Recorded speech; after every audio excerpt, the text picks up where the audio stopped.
मैंने जो क्वेश्चन तुमको पूछा, मैं चाहता हूँ तुम उसे रिपीट करो और उसका आंसर करो।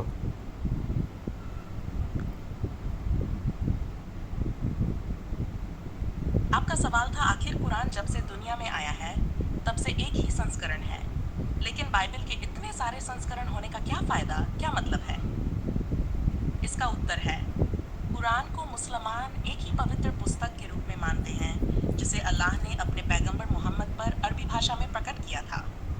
इसका एक ही मूल रूप है जो हजारों वर्षों से बिना किसी बदलाव के संरक्षित है। दूसरी ओर बाइबल के कई संस्करण इसलिए हैं क्योंकि इसे अलग अलग भाषाओं में और अलग अलग समय में लिखा और अनुवादित किया गया था। बाइबल को कई लेखकों ने कई सदियों में लिखा और इसके विभिन्न अनुवाद और संस्करण समय के साथ बनते गए। इन संस्करणों का उद्देश्य लोगों को उनकी भाषा और समय के अनुसार समझाना था। इस तरह और बाइबल की संरचना और इतिहास अलग अलग है, जिससे इनकी प्रामाणिकता और विविधता में अंतर है। इसके बाद मैंने तुमको जो क्वेश्चन पूछा था उसको रिपीट करो।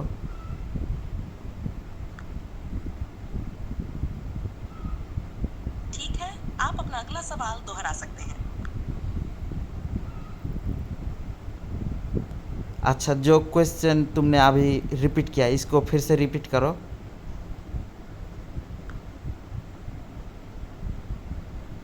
आपने पूछा था, कुरान को भी तो सारी दुनिया के लिए ट्रांसलेट किया जाता है, लेकिन उसमें कोई बदलाव क्यों नहीं होता? क्योंकि यह अल्लाह की किताब है और इस पर कोई बदलाव नहीं किया जा सकता। अच्छा, इसके बारे में बताओ।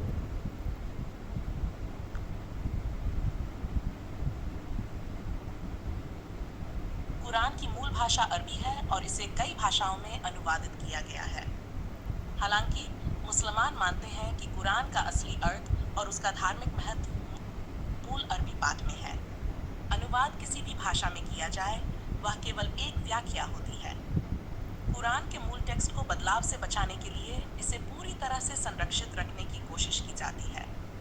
अनुवाद का उद्देश्य केवल संदेश को व्यापक दर्शकों तक पहुंचाना है, न कि मूल टेक्स्ट को बदलना।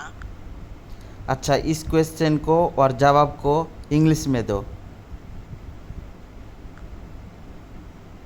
The Quran is originally in Arabic and has been translated into many languages. However, Muslims believe that the true meaning and religious significance of the Quran are found in the original Arabic text.